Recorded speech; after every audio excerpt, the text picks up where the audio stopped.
E aí esse texto ele mostra um pouquinho, né? Mostra especificamente uma pesquisa, né, que ela fez, mas na introdução ele vai explicar sobre as categorias e, né, como que elas imbricadamente são usadas para a gente olhar para as realidades.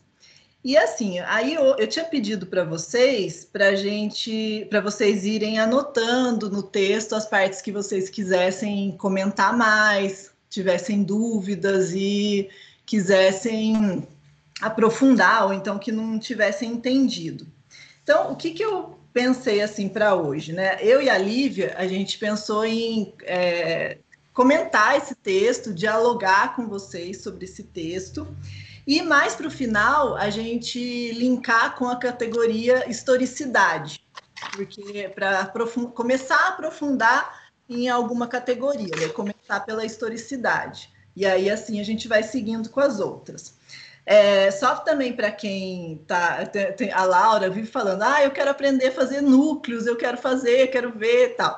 E acho que assim, a gente está lendo esses textos porque para a gente conseguir compreender como a gente faz os núcleos de significação, a análise pelos núcleos de significação, a gente precisa ter essa compreensão das categorias, essa compreensão de como a gente olha para a realidade pesquisada. Porque os núcleos nada mais são do que categorias também. São categorias de análise daquela realidade específica de cada pesquisa que a gente está fazendo. E para nos auxiliar nessa análise, a gente precisa dessas categorias da nossa teoria e do método.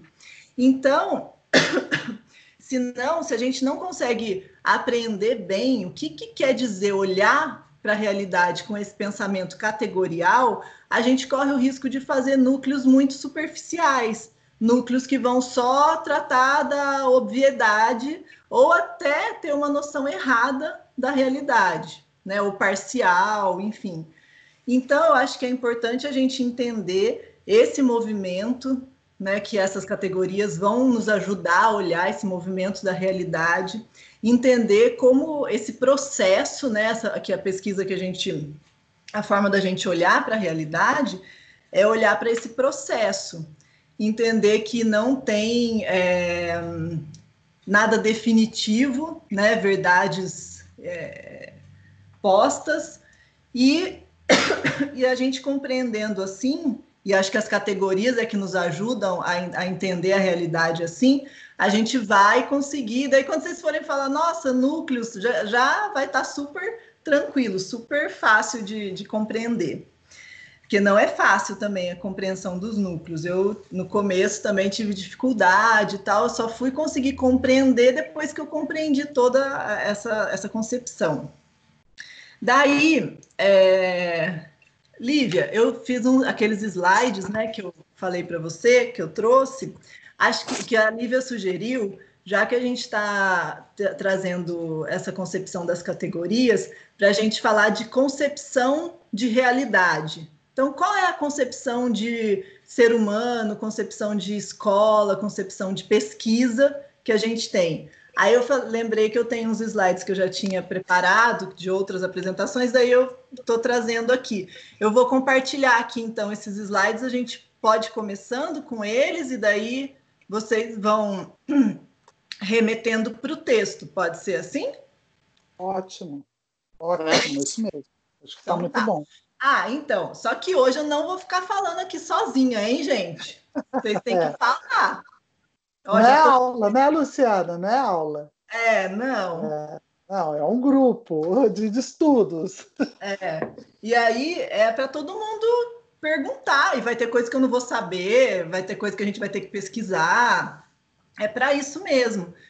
E vai ter coisa que a gente vai falar, não, vamos aprofundar mais lendo outros textos, e acho que é esse, porque o caminho é a gente que está fazendo aqui para a gente se aprofundar nesse conhecimento. Então, eu vou eu vou compartilhar a tela aqui com os slides, mas eu queria que em cada momento vocês, já olhando aí no texto de vocês, já fossem linkando e perguntando coisas e vendo o que vocês anotaram para a gente ir já começando na discussão do texto, tá? Deixa eu achar aqui.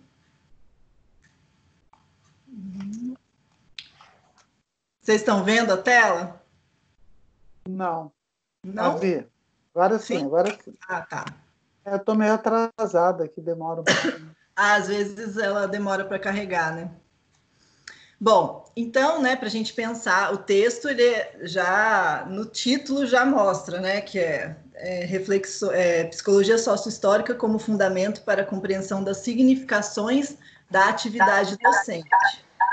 Gente, calma aí, tá? Se eu conseguir entrar no computador agora. Vai? Vai ter que fechar um, Pronto. Aí. Legal. Então, quando a gente pensar nesse texto, então pensar nisso que eu falei no início, né? Que o nosso foco é essa compreensão do movimento da realidade por meio das categorias, né?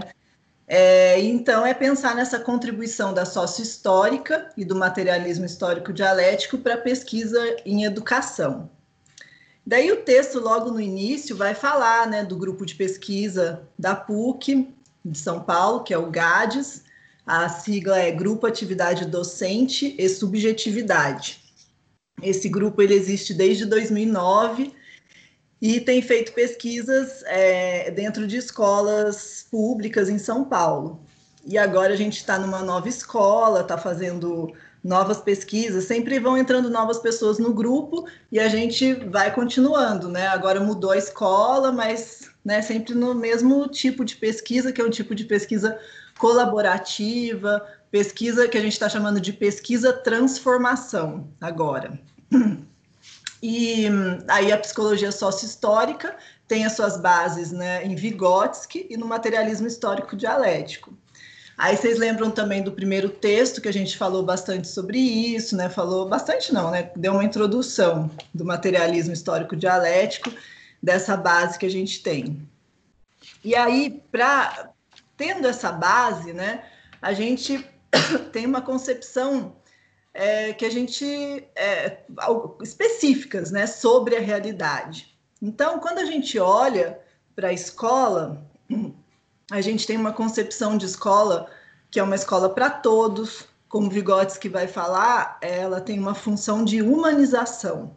Ela busca, então, o desenvolvimento das funções superiores. Então, as funções elementares que a gente tem, né, a gente vai estar adquirindo as superiores, né, no nosso desenvolvimento, no contato com o outro, e principalmente na escola. Então, a gente se torna humano, por isso a função de humanização, quando a gente está na sociedade, quando a gente está aprendendo a ser humano, né? Então, é nessa atuação colaborativa, em rede, uma educação que busca ser não homogeneizadora e não fossilizada. Uma das coisas que são parte metodológica, pensando que o Vygotsky traz isso, de... Fernanda tá... Ah, não, a Fernanda tirou foto. Eu pensei que era uma mensagem aqui. É que eu não vejo ninguém aqui, gente. Estou olhando só a tela. Uma das coisas que Vygotsky fala é sobre esse comportamento fossilizado. Então, quando a gente vai olhar para a realidade da escola, a gente muitas vezes se depara com comportamentos que, na aparência, parecem ser, né, que são assim, que parecem ser coerentes, mas não tem movimento, na verdade. É um comportamento que já vem se repetindo há muito tempo e que muitas vezes as pessoas nem sabem que estão nessa fossilização. E aí, isso é uma das coisas também que a gente sempre olha quando a gente vai para a escola. Então, a gente busca esses comportamentos para que a gente possa contribuir, né, para não ter esses comportamentos fossilizados. Então, com relação ao ser humano, né, concepção de ser humano. Então, nessa concepção de mundo que a gente tem de ser humano, é sempre em movimento, em processo. Não é pau que nasce torto, morre torto, né? Porque o ser humano a gente entende como histórico, um ser humano que atua na sua própria realidade, que ao mesmo tempo que transforma, se transforma. E um ser humano também não idealizado. O que quer dizer isso? A gente, ele está totalmente imbricado na sua materialidade. Então, a gente, principalmente pensando em escola, quando a gente pensa num aluno ideal, não tem isso, né? A gente tem que considerar as condições desse aluno, considerar o seu entorno, considerar a sua materialidade e considerar que ele está em processo, né? Então, uma coisa também que a gente fala bastante é a não naturalização. Então, esse é um princípio que a gente usa sempre, que é não naturalizar o fenômeno. Então, quando a gente vai entender essa pessoa, não é simplesmente dizer, dar explicações simplistas sobre ele, né? Ah, ele é assim porque, tipo, causa e efeito, né? Ah, se a família é assim, ele também é assim. Não, isso é naturalizar, é tornar uma coisa, né? É você ficar alheio àquela realidade e não compreender, não conseguir explicar tudo que toda a dimensão dessa realidade. Porque essa realidade ela é feita de muitas sínteses, são múltiplas determinações. Então, isso tudo traduz esse movimento e esse processo. Então, é uma coisa que a gente busca o devir, e devir tem tudo a ver com transformação, com historicidade. A gente pensa na emancipação humana, e emancipação tem a ver com coletivo. A gente não consegue nada disso sozinho, né? Então, mais uma vez, a gente pensa nessa escola para todos, nesse ser humano em movimento histórico, e é tudo no coletivo. E a concepção de pesquisa, claro, que vai ter toda essa concepção e sempre buscando não dicotomizar os fenômenos. Não dicotomizar é nesse sentido que eu falei, de não querer explicar um fenômeno simplistamente, falando, simplificadamente, né? Tipo, causa e efeito, não entendendo toda a concepção de todos os fatores envolvidos. Então, a gente dá bastante ênfase para isso, para toda pesquisa que a gente começa, para todo trabalho que a gente começa, a gente sempre vai trazer essas concepções.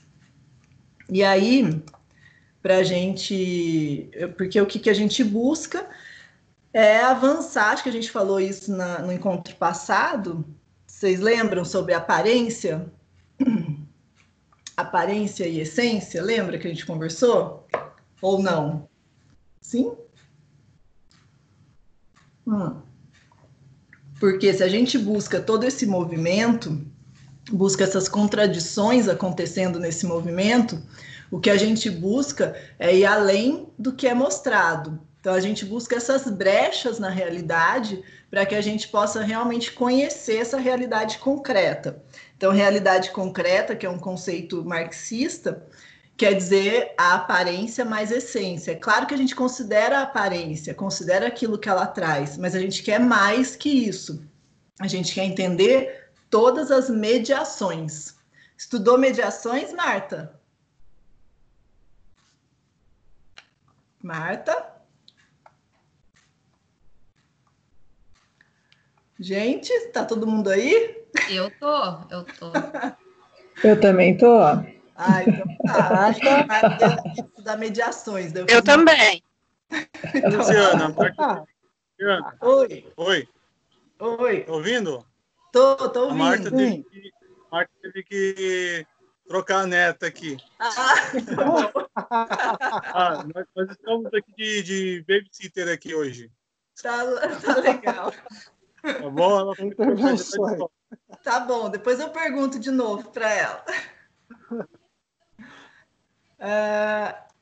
Então, gente, como eu falei também no início, então, para a gente conseguir olhar para além dessa aparência, a gente precisa desse pensamento categorial. Então, que é olhar essa realidade com esse pensamento, que é teórico e metodológico. Olhar para essa realidade não buscando, não com conceitos, que são coisas mais estáticas, que o texto fala sobre isso também, mas com categorias que vão nos permitir entender um pouco mais desse movimento. Gente, vocês entenderam tudo do texto, né? Tá tudo certo, né? Ninguém tá acrescentando nada do texto aqui, né? Já estou tendo aula de novo. É. E Olha, aí, Thiago? O que o Thiago viu? e aí, Tiago? Não, tem algumas dúvidas que eu tenho em relação a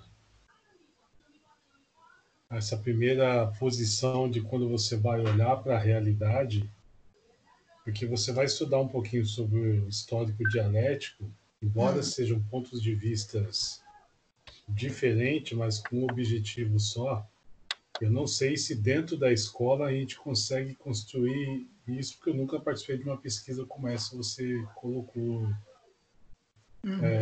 de acordo com esse texto. Lógico que dentro do texto a gente vai entender um pouquinho qual o momento da pesquisa e o objetivo da pesquisa, mas você fazer uma pesquisa hoje dentro de uma escola com esses pontos de vista, eu não sei até onde a gente consegue ir para o mesmo caminho dentro de uma pesquisa com docentes, por exemplo. Essa é a minha dúvida, ou não sei se é isso mesmo que a gente está... Como assim, Tiago? Qual o outro tipo? De que outro tipo você está falando? Porque assim, você vai fazer uma pesquisa como essa, de trazer algum significado, algum sentido do profissional que está ali. É um exemplo, tá? Não sei se eu estou indo para o caminho certo. Mas o ponto de vista desse docente em relação à escola e daquilo que eu tenho é um ponto de vista diferente, claro, porém tem o mesmo foco. Seria isso? Não sei, não entendi como você quis dizer o mesmo foco. Também não entendi. Bom, deixa eu pegar minha anotação aqui. Acha aí, vê o que é. Sabe, uma coisa que me fez lembrar quando você começou a falar, não sei se é isso, é uma das perguntas que eu ia fazer para vocês enquanto a gente começava aqui a discussão, que o texto fala sobre isso. Então, eu queria que vocês pensassem, um mesmo fato, né, um mesmo fenômeno, pode ser interpretado de formas diferentes, né? Mas por quê? Como? O mesmo fenômeno. Então, assim, eu fiz o grupo de pesquisa fez aquela entrevista com um grupo, aquela formação, enfim, uma entrevista com um grupo de professores. Aí eu analisei, mas depois outras pessoas analisaram, né? E essa análise ficou diferente. É possível? Nesse caminho eu queria eu pegar, acho que... só não acertei a palavra. Oi, Thiago. Peraí. Nessa linha que você colocou que eu queria chegar, só não estava conseguindo articular melhor a posição. Então o mesmo essa. fenômeno, o mesmo caminho, só que como que a gente analisa diferente isso? Nesse sentido aí. Analisado por pessoas diferentes. É isso, Luciana? Mas o mesmo fenômeno, a mesma pesquisa, os mesmos professores, a mesma entrevista. Isso. Né? Só que analisado por pessoas diferentes. Eu analiso e você analisa, por exemplo, é isso? Mas nós somos do mesmo grupo de pesquisa. Ainda Sim. Tem mais essa. E aí? Mas nós temos constituições de vida e de histórias diferentes.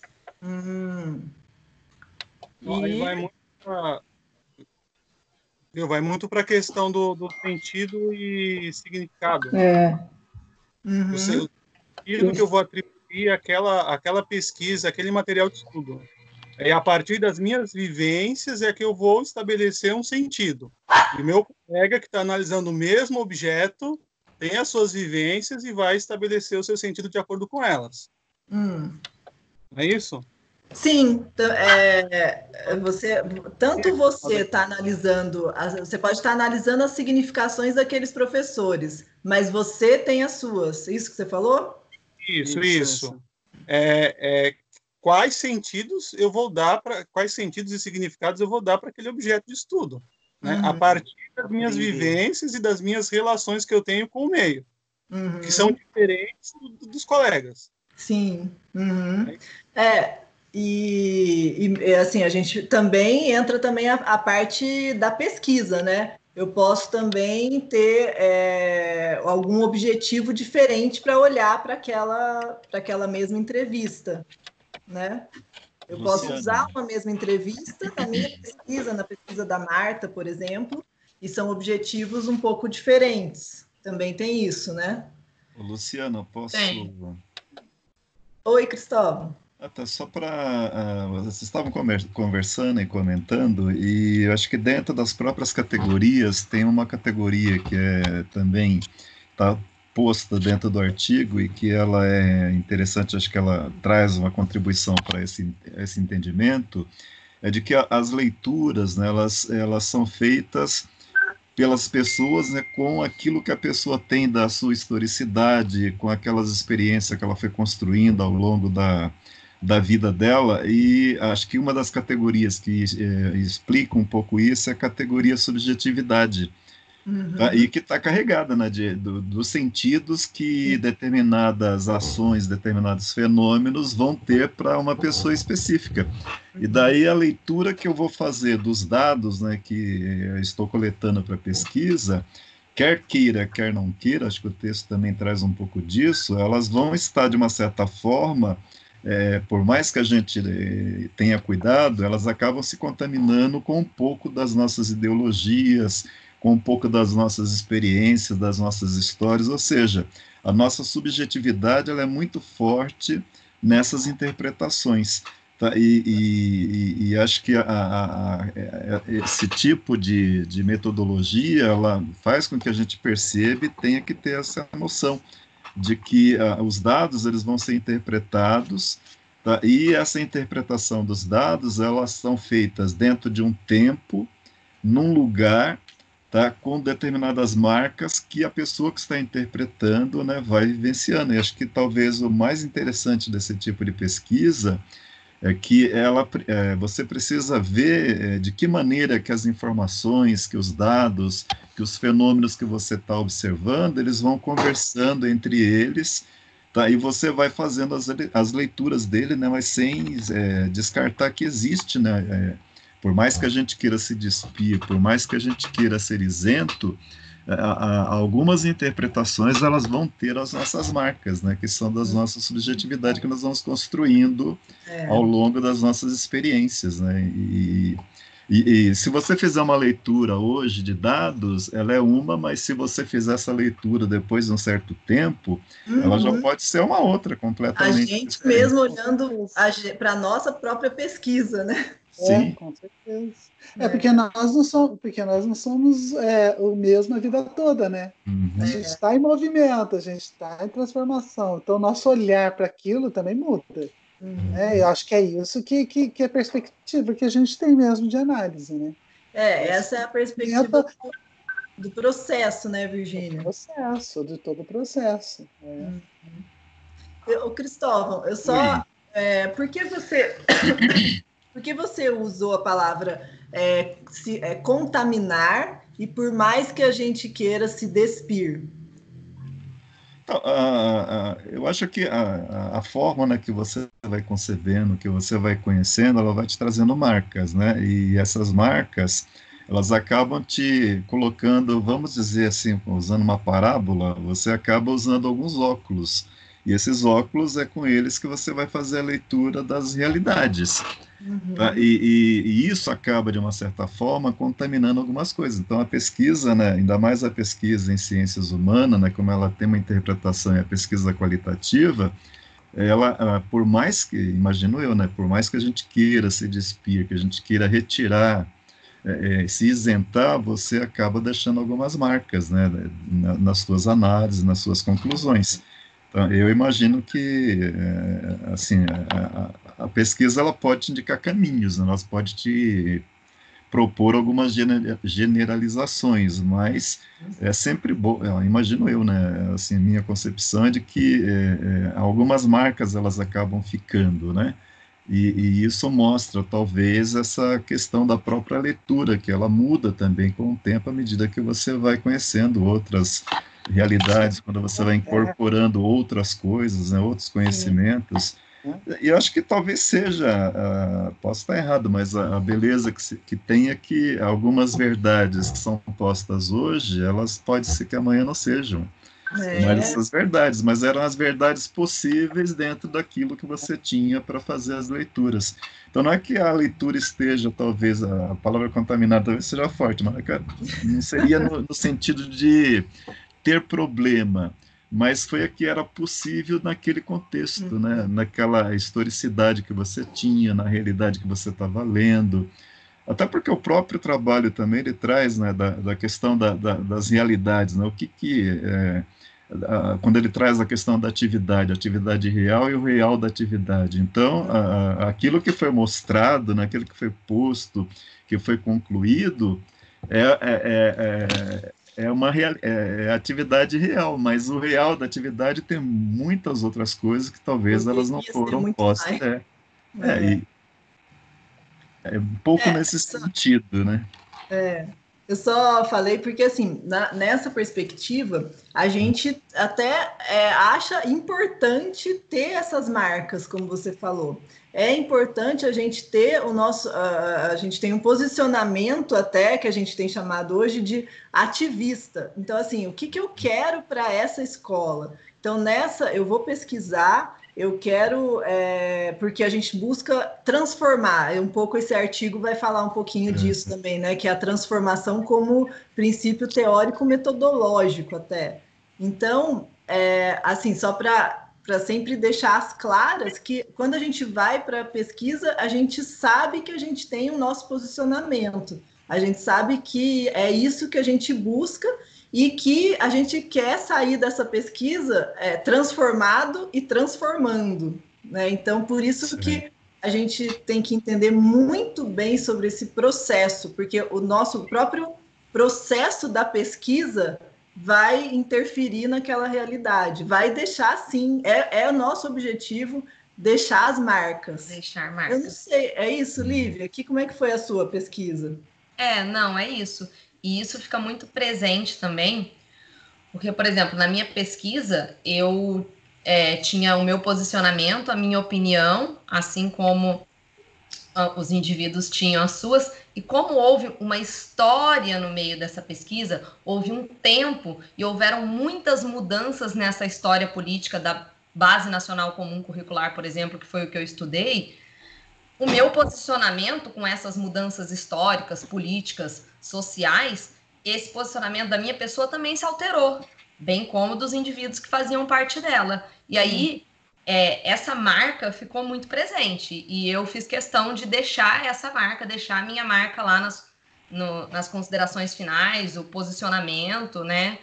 E ficou muito, muito explícita essa questão das mudanças sociais, desse movimento histórico e social presente, principalmente tanto nas falas dos sujeitos, das pessoas, né, dos seres humanos ali entrevistados, quanto no meu posicionamento, na minha marca que eu tentei deixar ali na pesquisa, né, Virgínia?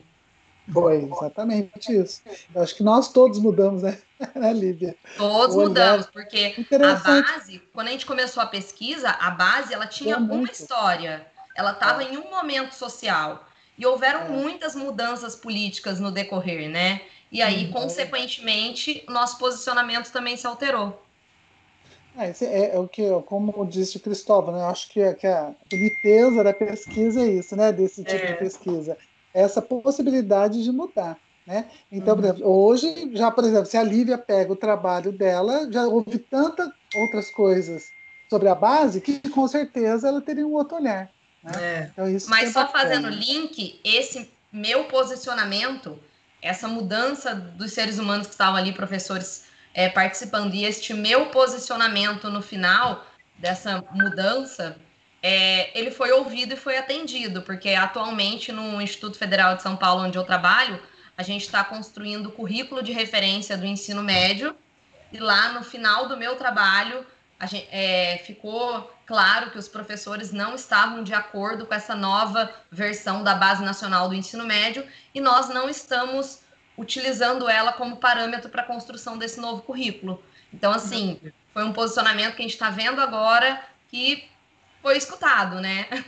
A sua pesquisa fez despertar esse questionamento, né? Exatamente.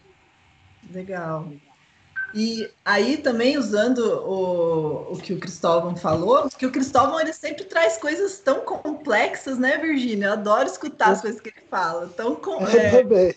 Tem vários desdobramentos, né? É verdade. Me encanta.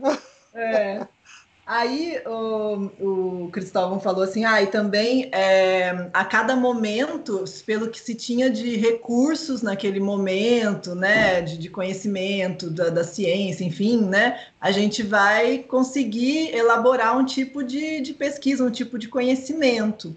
Aí tem a ver com aquele que tem no texto que fala sobre o mirante, do Michel Levy, também acho que está logo no comecinho. Vocês lembram do mirante? Do horizonte intelectual. Achou? Sim. Aí, Marta? Sim. Tem a ver? O que vocês acham? Sim. Eu acho que é justamente isso. Mas traduzindo de uma forma, né, breve, eu diria, isso aí é a subjetividade do pesquisador, não é? Esse mirante? Não, desculpa. Tudo que foi conversado aqui até agora. O que o Cristóvão falou e o que a Lívia falou, isso, na verdade, tem a ver com a subjetividade do pesquisador? Eu posso considerar assim? Tem a ver, porque com a subjetividade com que ele acredita, com que ele busca para a transformação da realidade. Né? Então, tem a ver, sim, com a sua constituição subjetiva, com o que ele é, né? Então, com o que ele é como profissional, como pesquisador, né? Enfim, é o que vai fazer com que ele queira essa busca de transformação. Tem a ver. E aí, mas assim, vamos dizer, num determinado momento, a gente pode até querer isso, mas a gente não tem as ferramentas ainda para isso. Então, acho que quando ela vai citar o Michel Levy, do Horizonte Intelectual, eu acho legal a gente ver para a gente poder também entender que muitas vezes a gente pode ver pesquisas que até têm essa intenção, essa intencionalidade, mas que acaba cerceada por algumas, como ele fala, por questões ideológicas. Como que vocês veem isso?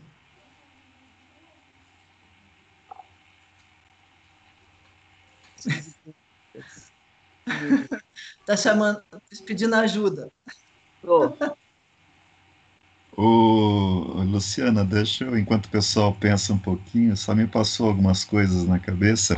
Legal. Acho que o mirante, ele, assim, acaba sendo uma figura, né, uma parábola que vai nos mostrar um pouco da importância de você ter um referencial teórico muito sólido, né, muito crítico, para que isso possa te dar embasamento para você olhar para esses dados da pesquisa, para você olhar para os achados e fazer essa interpretação. Então, acho que tem duas coisas importantes na pesquisa, e dentro dessa perspectiva do materialismo, acho que ela acaba servindo para isso, porque ela tem uma questão forte, que é a base teórica, né, de conhecimentos que vão fundamentar as análises, e uma outra é a questão metodológica, né, que ela precisa ser muito consistente também, para que você possa fazer uma leitura, ou seja, para que você olhe do mirante e você consiga enxergar no horizonte as paisagens, os fatos,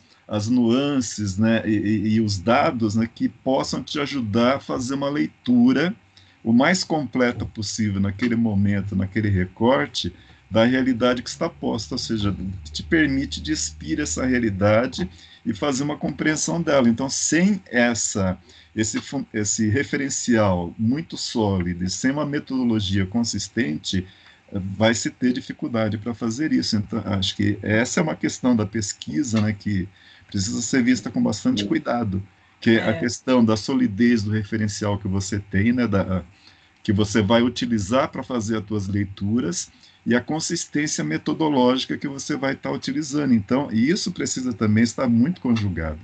Tá? Eu acho que é importante para você, no mirante, conseguir enxergar a paisagem e ter um desenho mais próximo possível da realidade, não que você vá descobrir a realidade toda, né? Porque talvez seja impossível, mas uma parte dela, com essa consistência, com essa questão de você ter um bom referente, né, para fazer as leituras, ela se torna um pouco mais fácil. E senão você corre o risco de ser conduzido pelas ideologias, né, que permeiam toda a realidade. Então, se você não tem essa lente, se você não é coerente no seu método, aí eu acho que você vai se deixar levar por essas falsas questões que acho que as ideologias que estão em todas as realidades podem nos conduzir, né? Não sei, o que vocês pensam? Eu acho que tem a ver também com a questão da interpretação diferente, não tem, Luciana? Que eles falam aqui no texto, né? Uma mesma imagem, uma mesma paisagem pode ser interpretada de diferentes formas, de acordo com o jeito que você compreende aquela realidade, certo? É isso, o mirante pode trazer todas essas coisas que a gente falou. Então, vai ter, se você tem o seu posicionamento, sua teoria, metodologia bem fundamentada, você vai conseguir olhar. Mas, junto com isso, você tem toda a sua questão subjetiva, o que você é, para você olhar também junto com essa teoria e metodologia que você também vai se utilizar. E é um complexo, né? E não é nada fácil a gente fazer essas análises, né? A gente conseguir e ver, como o Cristóvão falou, não é toda a realidade, não é a verdade definitiva. E por isso mesmo a gente entender que é um processo. Então, acho que esse também, o que o materialismo histórico dialético traz para a gente nessa concepção de pesquisa, entender o processo. Acho que isso... outro dia um aluno me perguntou também, como que eu faço, pensando em zona de desenvolvimento proximal, outra categoria, né, para a gente conseguir olhar para o desenvolvimento, entender um pouquinho do desenvolvimento. Aí, em que momento eu sei que eu consegui, que houve uma mudança, que houve uma transformação? Aí a gente comentou assim, não é aquele momento, a gente consegue perceber esse processo, porque não tem agora ele era assim e agora está assim. Ele está, né, o processo, esse movimento é constante, então a gente tem que entender que nesse processo, então vamos dizer, numa sala de aula, esse processo ele pode ser longo para aquele objetivo que você busca, né? Pode ser longo, pode ser mais rápido, mas é sempre um processo. E se a gente não ficar atento, né? Se a gente olhar leigamente para esse movimento, a gente não vai entender que tem pequenos saltos de qualidade acontecendo e que esse processo, essa transformação está ocorrendo. Né? Então, às vezes, quando a gente não se toca disso, aí tem muitos professores que falam, nossa, do nada ele aprendeu a ler, do nada está andando, do nada, né, conseguiu entender. Não é do nada.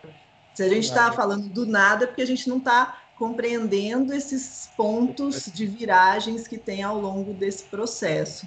Então, acho que o processo é para a gente entender, para a gente olhar para esse mirante, né, essa realidade é um ponto super importante para a gente conduzir nossas análises. E aí, gente, o que mais? Tiago, era mais ou menos essa pergunta que você queria? Ele está aí? Estou aqui, estou ouvindo. E aí, quer complementar alguma coisa? Não, pode seguir um pouquinho mais, que de repente outros pontos a gente consegue colaborar. Tá. Marta, quer falar alguma coisa? Não, por enquanto não. Tá. Então, aí assim, então a gente já falou, né, categorias, que é isso, como a gente vai olhar para esse mirante, como que a gente vai olhar para essa realidade, aliás, é o nosso mirante, né? Então, é essa base teórica que vai iluminar esse fenômeno e o seu movimento e a sua contradição. Então, gente, duas coisas. Processo, né, que remete a movimento, e contradição. Quando a gente olha para a realidade, e aí, né, utilizando esse método, utilizando a nossa base teórica, o que a gente busca é a contradição. Porque se a gente olha para essa realidade e consegue ver a contradição, e é isso que os núcleos vão trazer para a gente, né? E quando a gente for estudar, vocês vão perceber que é isso que a gente tem que buscar. Quando a gente consegue identificar as contradições que tem em toda a realidade, a gente está conseguindo entender esse movimento e está conseguindo entender que é possível a transformação. Então, se uma pessoa é hoje, ela pode não ser, né, daqui a pouco e se transformar. Então, quando a gente enxerga esse movimento de contradição, da que a pessoa falou de um jeito, mas depois ela agiu de outro, isso não quer dizer que ela é louca, que ela está fazendo de uma forma, depois faz de outra aleatoriamente. É justamente aí que reside essa contradição, esse movimento dessa negação de uma coisa que é, mas que pode não ser e se transformar em outra. E aí, as categorias, então, são essas bases teóricas, os autores, né? E elas vão contribuir para explicar todas as mediações. Outra palavrinha, isso que eu tinha te perguntado, Marta, se você leu sobre mediação. Sim, li um pouco, sim. Legal. Daí depois a gente vai conversar. Luciana, só voltando agora um pouquinho no contradição, só para eu deixar, né, mais sólido isso, né, solidificado isso para mim, esse conceito, na minha pesquisa, por exemplo, foram feitas, né, várias questões do questionário e tanto da entrevista. Por exemplo, um professor, em algum momento, ele tem, sei lá, 20 anos de magistério, certo? Isso é uma questão dele, uma resposta dele. Em outro momento, ele diz que se tivesse que mudar de profissão, ele não mudaria, né? Ele seria novamente professor, se tivesse que fazer uma outra opção. E num outro momento, ele diz que ele acha que deveria ser mais valorizado, né? Então, aí eu vi um ponto na minha análise, né? Falando assim, grosso modo, de uma contradição, certo? Sim, nesse sentido. Então, numa pesquisa, numa realidade. Aí deu uma cortada. Qual é a última pergunta que você falou? Seria uma contradição numa realidade, no caso ali, na realidade do professor? Uhum. Eu vejo que sim. Você colocou no seu trabalho como contradição? Sim, sim. Onde ele tem 20 anos de magistério, onde ele não mudaria de profissão, entre outras respostas. E uma delas eu não me sinto valorizado na minha profissão.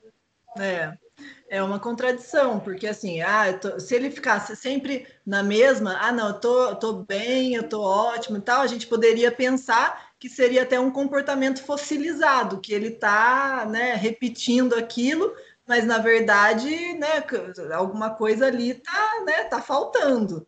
Mas aí, em uma falinha, você consegue pegar alguma contradição que mostra que ele está buscando, não sei, assim, aí tem que ver a interpretação de acordo com o seu objetivo, né, o que vê, né, a gente está vendo só um pedacinho, né, mas mostra algum movimento de mudança, é isso? Ok, então é isso. E o que nesse caso você interpretou, você analisou como? Sim, que na verdade existe essa contradição, só reforçava, na verdade, o prazer dele de estar em sala de aula. Então, ele gostaria de ser mais valorizado, ele estava buscando essa maior valorização. Exato. Sim, legal. Dá para fazer vários links, até com busca com a melhoria da qualidade do trabalho do professor, né? Sei lá, muitas coisas. Legal. Na minha pesquisa também, logo no primeiro dia, em São Paulo, na escola que eu fiz a pesquisa, logo no primeiro dia da pesquisa, no primeiro, no segundo, foram 12 encontros, acho que foram 12. Logo no primeiro dia, todo mundo, todos os discursos pareciam assim totalmente contra a inclusão do aluno com deficiência, que não dava certo de jeito nenhum. Então, se você fosse nessa escola e fizesse só esse encontro de formação, você analisaria dessa forma. Todos os professores acham que não dá certo, que nessa escola não deve funcionar. Aí, ao longo dos encontros, daí foram aparecendo essas contradições. Não, mas é porque esse caso, daí não, mas eu busquei fazer tal coisa, eu consegui realizar. Esse aluno, né, daí mostrava que eles tinham orgulho do aluno que estava lá desde o início e tal. Mas por que logo no primeiro encontro eles têm essa fala? Né? Então, é uma coisa também para a gente analisar. É claro, porque a inclusão também não está perfeita, mas eles estão buscando. Eles mostraram 1000 exemplos de coisas muito legais que eles têm feito. Então, a análise tem que ser bem, compreender esse movimento, né? E compreender. Eles também estavam com vários cortes, sem professor substituto, sem profissional de limpeza, várias coisas. Então, você entra naquele momento, naquele turbilhão, eles vão reclamar, colocar tudo ali as caras. Mas depois, quando você vai... Daí eu fiz tipo uma confrontação, mas não com gravação de vídeo, mas uma confrontação trazendo as próprias frases deles para eles repensarem. Aí eles foram reexplicando e falando, não, mas o que eu quis dizer e tal. Aí o que ela quis dizer com isso. Então foi muito bacana, a gente foi desconstruindo isso e eles foram vendo que eles fazem coisas legais, sim. Eles têm buscado outras coisas. Né? Mas então você poderia dizer, Luciana, que você, do mesmo mirante, você conseguiu ver várias paisagens. Mas se eu ficasse só naquele primeiro dia, sem compreender esse movimento, sem ter, né, mais encontros para eu poder entender esse processo, eu teria uma visão errada. Né? Luciana, Oi. Acho que dentro da própria metodologia, acho que tem algo, né, que pode nos esclarecer bastante sobre isso, que é a questão da dialogicidade. Então, pegando o exemplo, né, que é Marta, né, que eu estava colocando, do professor que tem mais 20 anos de docência e que, se tivesse que escolher, escolheria docência, mas que enxerga uma desvalorização, assim, é preciso dar uma olhada nessa questão da dialogicidade que tem aí, porque ele não escolheria outra opção, mas ele não está satisfeito com alguma coisa dentro da profissão dele. Então, aí existe uma contradição, e que talvez teria que explorar em outras falas dele, né, para ver de que maneira que isso talvez se coloque, né, dentro do processo da constituição identitária dele, né, de ser professor. Tá? Porque há uma afirmação e uma contra-afirmação. Então, eu sou feliz sendo, tá? Estou há 20 anos, escolheria de novo, mas, apesar de tudo isso, é uma profissão desvalorizada, não sou reconhecido. Então, existe algumas coisas postas ali que elas podem ser esclarecedoras, né, de alguns pontos, desde que você tenha mais informações sobre isso. Que eu acho que é um pouco, né, do que você acabou experimentando. Então, uma fala cortada, né, isolada, né, ou um dado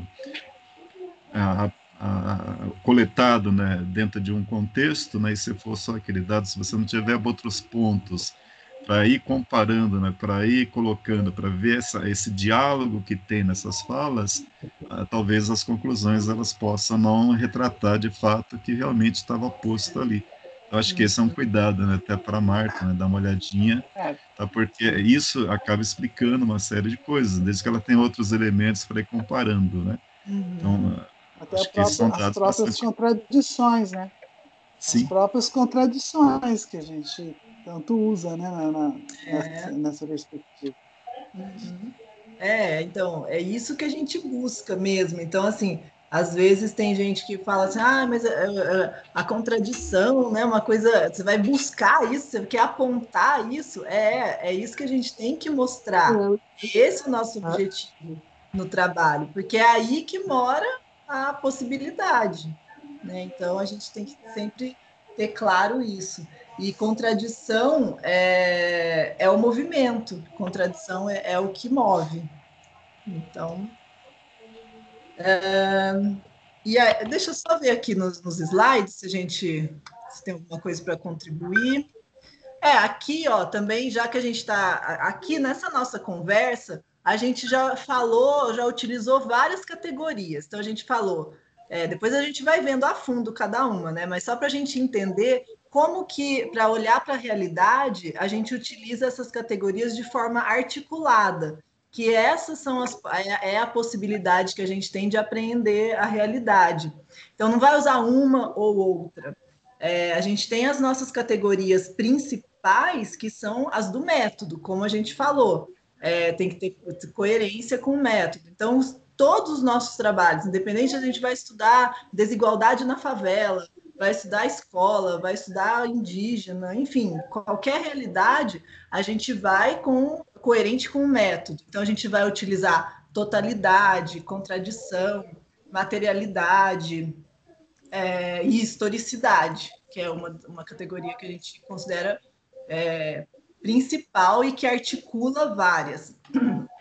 Mas aí, além dessas, dependendo do que a gente for estudar, a gente vai usar mediação sempre também, é uma das que a gente utiliza sempre, porque a gente tem que entender que o ser humano é um ser mediado no mundo, então ele só existe pela mediação, né? Então, mas a gente pode usar pensamento e palavra, ou não, ou a Virgínia usa bastante sentidos e significados, ou então significações. Então, a gente pode focar mais nessas, mas sempre vai utilizar essas principais, que são as do método, né? E sempre de forma imbricada. Luciana, acho que é importante isso, né? Essa explicação aí sua. Você não significa que você escolheu uma, vai ficar só nela. Né? Elas estão imbricadas mesmo, uma interligada aí com a outra, né? Você pode dar um foco maior. Isso, não sobressai mais. Você vai ter um foco, faz parte do seu objetivo entender as significações daquele grupo, né? Isso. Mas você vai usar todas as outras também. Claro. Bom. Legal.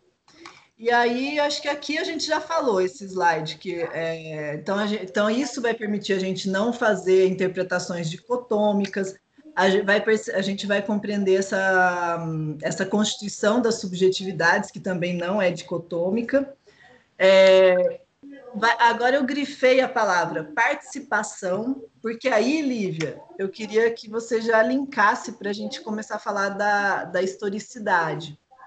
Então, quando a gente utiliza, então, as categorias, a gente vai conseguir compreender a participação desse ser, né, desses sujeitos que a gente está estudando, no seu mundo, na sua realidade, as possibilidades de transformar e transformar-se. Vai entender o movimento, como a gente já falou aí, deu vários exemplos, e aí a gente vai buscar também a verdade, mas não a verdade definitiva, mas as verdades que então, o Cristóvão falou super bem, que vão sendo constituídas historicamente, a cada momento, com as ferramentas que a gente tem, com os mirantes que a gente tem disponíveis na época para a gente, com a nossa subjetividade, que cada vez mais a gente está agregando conhecimentos novos, a gente vai ver, né, vai analisar verdades diferentes que vão se constituindo historicamente. Aí, eu grifei aqui participação, transformar, né, transformação, movimento e verdades constituídas historicamente, para a gente imbricar, para pensar um pouquinho, imbicar, na verdade, aqui o nosso estudo na historicidade. O que vocês acham? Porque assim, o texto vai falar de algumas categorias, mas a nossa proposta hoje era a gente linkar para falar da historicidade, né, Lívia? Sim. O que vocês acham? Sim. Sim. Luciana, Oi. Mas nos próximos nós vamos aprofundar um pouco mais essas categorias, né? Sim, vamos, em todas. Então, a proposta é que na próxima a gente fale de mediação. Aí a Marta também falou que ia estudar um pouquinho mais, daí a gente pode entrar em mediação. Ok, então. Tá? Porque mediação tem tudo a ver com historicidade, mas aí a gente começa com a historicidade. E aí? Ok. Gente, também, ó, até que horas a gente vai ficar? Eu queria começar a falar um pouquinho de historicidade, mas aí, de repente, a gente deixa coisas para ler e tal, e continua na próxima. A gente não necessariamente precisa encerrar hoje sobre historicidade. Não temos um cronograma a ser cumprido, né? A ideia, né? A ideia, né, Luciana, era a gente fazer, né, essa relação da historicidade de acordo com Marx, né, e entrar nisso, até por causa dessa participação do ser, né, porque Marx aponta de forma radical para a historicidade da essência humana, e era para a gente fazer esse link, né, a relação da atividade de trabalho, transformação, e aí era isso que a gente iria começar a falar um pouquinho para esclarecer esse advento da historicidade. E aí? Eu acho que a gente podia começar por aí, dar uma introdução, pelo menos, nisso, fazer essa relação. Podemos continuar daqui no nosso próximo encontro. Né? O que vocês acham? Acho que sim, né?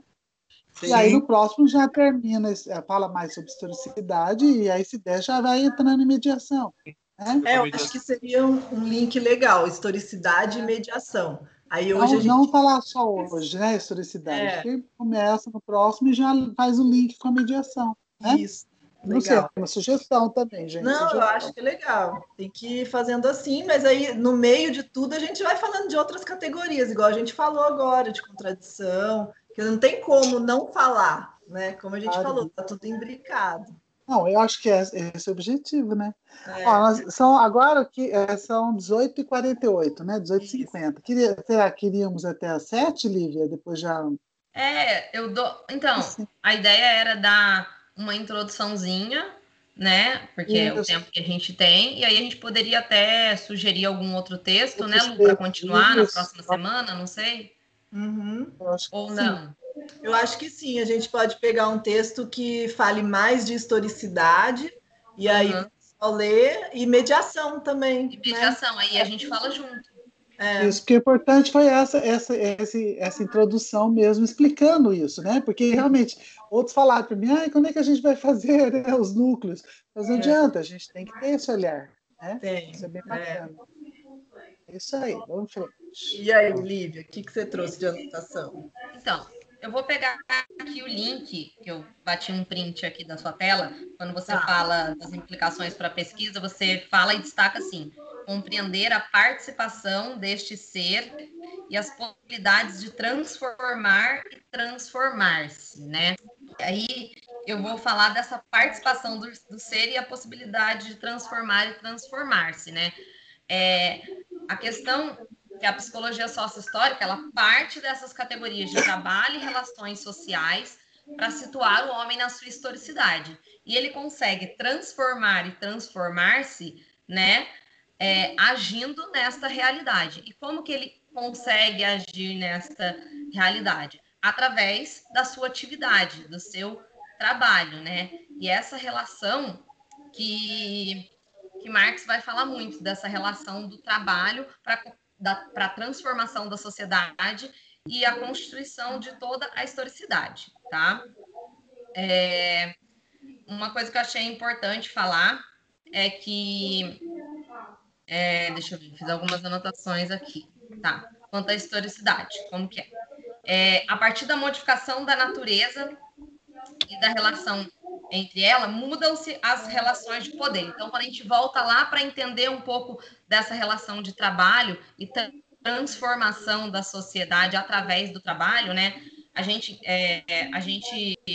passa nisso nos textos, e eu sempre, quando estava lendo, passava e tentava fazer essa relação, né, do capital, do advento capitalista, força de trabalho presente em Marx, para tentar entender isso dentro do tema mesmo da psicologia.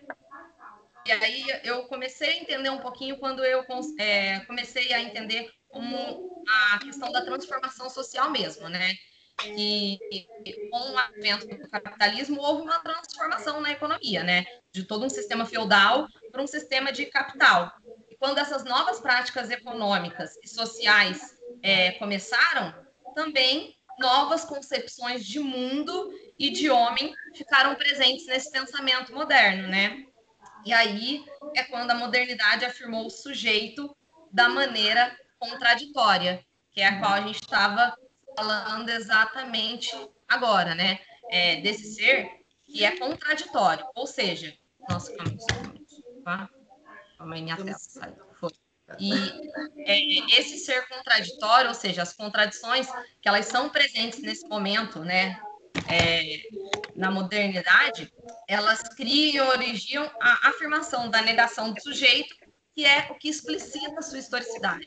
Então, essa transformação que acontece, ou seja, ela ocorre através das inúmeras contradições presentes no momento histórico, naquela totalidade, né? Porque totalidade que a gente tem está dentro do sistema que a gente vive, que é o sistema que o homem vive, que é o sistema capitalista, né?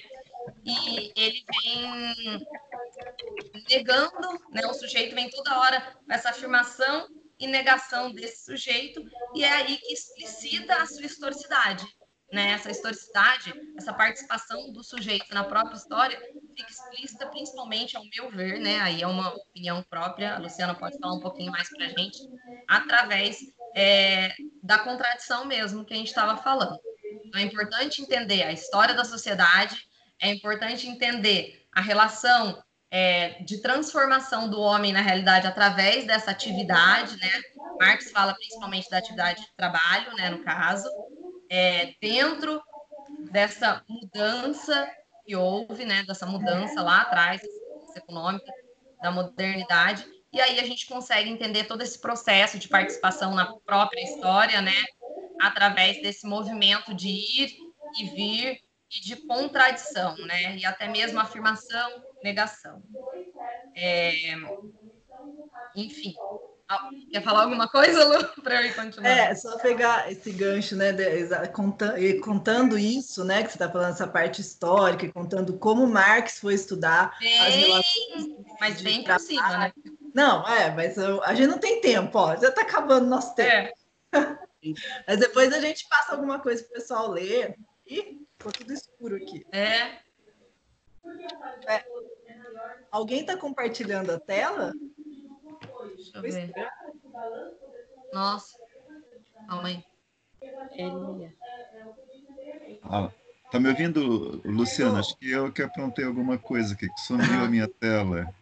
Deixa eu voltar, então. Espera aí. Tá meu nome aí, mas eu nem mexi, hein? Não, acho que deve ter sido eu. Agora eu não sei como que eu posso voltar. Mas todo mundo está ouvindo, né? Então, daí arruma a tela e depois a gente vai falando. Vamos falando que eu vou tentar. O que eu acho interessante é a gente, assim, entender que... Nossa, também. Que a psicologia sócio-histórica, né, que é o foco, que é o nosso estudo aqui, ele parte dessas categorias de atividade, trabalho e relações sociais, realidades, para situar esse homem, né, esse ser, dentro da sua historicidade. Né? Eu acho que isso que é importante a gente aprender, entender, né? Enfim. E pegando esse gancho dessa história, né, como você estava falando, de como Marx foi estudar as relações de trabalho, né, a exploração das relações de trabalho, para entender essa participação que virou uma participação contraditória, precária, né? Então, quem é essa pessoa que está, né, nesse novo mundo, que nem você falou, em que o ser humano pode tudo, pode ter, né, ter o poder de comprar, ter o poder do quê, né? Então, é dentro de uma determinada totalidade, né? Não é uma liberdade. Não, então isso, liberdade, essa palavra. Que liberdade é essa? Liberdade é essa. Então, é bem legal a gente falar sobre essa concepção, nessa concepção que entra naquilo que a gente falou, de concepção de ser humano, né? Que nesse momento, né, dessa transformação, e que não é nada diferente de hoje, né? Que liberdade a gente tem, como nós somos explorados, que relações são essas, e acho que hoje, principalmente em tempos do coronavírus, a gente está mais desnudado ainda, mostrando mais ainda essas relações de expropriação na sociedade. Então, e é justamente aí a contradição, né? E acho que dessa contradição vão nascer, né, os movimentos de mudança, né, para mudar o que está aí, né? E agora voltou. Voltou. E, assim, também citando Marx na ideologia alemã, ele vai dizer, Marx e daí Vygotsky, baseado totalmente nessa concepção, o Marx vai dizer que a única ciência é a história. Então, ele dá essa ênfase para entender a constituição do ser, para entender essas relações, é a história, né? E a história do ser é a história de cada um do indivíduo imbricada na história da sociedade. E essa imbricação, né? Imbricado como? Vendo essa participação. Como é essa participação? Fazer história como a Lívia falou, essa atividade de transformação, que está relacionada também à categoria atividade, à categoria trabalho. E então ele vai dizer que a história ela é dialética, né? Que quando a gente pensa nessa história da sociedade, e ela também tem a história do homem, né? A história de cada um imbricada nessa dialética, nessa transformação. E eu acho que a gente tem bastante coisa para a gente falar sobre isso, né? Transformação, que o homem, então, é o que vai ter, é o único que tem a capacidade de transformar o que ele é, então ele é artífice do seu próprio desenvolvimento. Tudo isso está ligado com a concepção de historicidade, que Vygotsky vai trazer muito fortemente baseado em Marx. Então, acho que a gente entender isso é fundamental. E entender também historicidade tem a ver com mediações, né? Porque entender que o homem é um ser mediado, né, por outros, sempre pelo outro, ou por artefatos, instrumentos fabricados pelo outro, né? Então, entender essa história. Então, quando a gente fala que o homem, né, o ser humano é síntese de múltiplas determinações, ou às vezes a gente fala síntese de múltiplas mediações. Daí fica essa frase para você analisar, Marta. O que é ser síntese de múltiplas mediações? E o que tem a ver com historicidade? O que você acha, Lívia? Podemos começar com essa pergunta? Pode, vou até anotar. Fale. O que quer dizer ser síntese de múltiplas mediações e o que isso, né? Qual a relação com a historicidade? Eu acho que é uma tarefa para todo mundo, né, Luciana? Síntese de múltiplas determinações? Não, vamos falar de mediações. Normalmente a gente fala determinações, mas vamos falar de síntese de múltiplas mediações. E qual a relação com a historicidade? Tá? Aí eu penso, assim, o próprio texto, esse texto que a gente leu para hoje, ele tem passagens importantes para a gente pensar essa relação. E tem também, falando acho que na página 263, 264, 265, vou dar a dica do texto. 264, 265 e 269. Daí depois eu vejo se tem algum outro texto também bem legalzinho para falar só sobre isso. Vê também, Lívia, se você acha dos que você leu. Tá. Eu acho que a nossa intenção é essa, né? A gente esteve conversando, eu, a Luciana, as meninas, e aí a gente envolvendo, né? Cada vez a gente vai dando tarefa para alguém aí, junto, discutindo, né? Para que junto a gente tenha essas múltiplas, né, visões e interpretações e mediações, né? Dos textos que a gente vai lendo. Que eu acho que isso é bem legal. Muito bom, né? Foi ótimo, não é?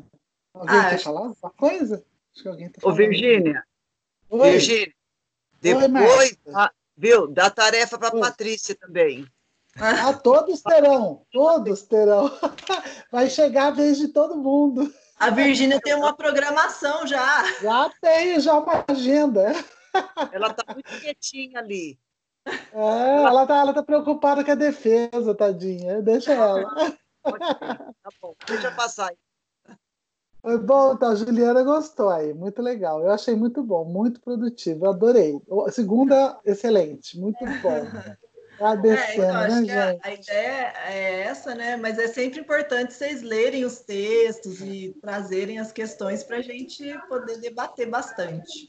Eu acho que a participação do Cristóvão foi legal também para a gente poder discutir tudo. Muito bom. Muito bom, gente. E eu acho que aí a gente vai se encontrar então daqui 15 dias de novo, e aí as meninas vão providenciando aí um texto para a gente, né? Mais algum artigo para a gente ver.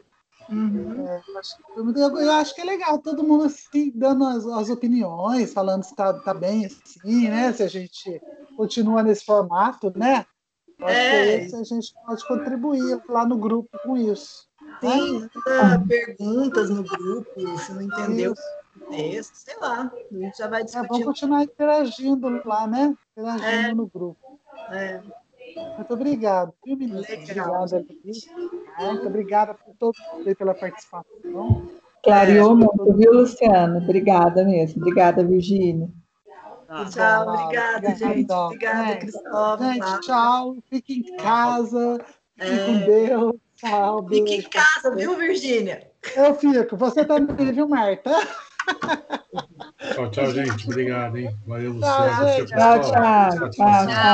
Luciana, a gente se fala essa semana. Tá bom. Gente, obrigada, gente. Tchau, obrigada, Lívia. Tchau, gente. Tchau, gente. Foi um prazer.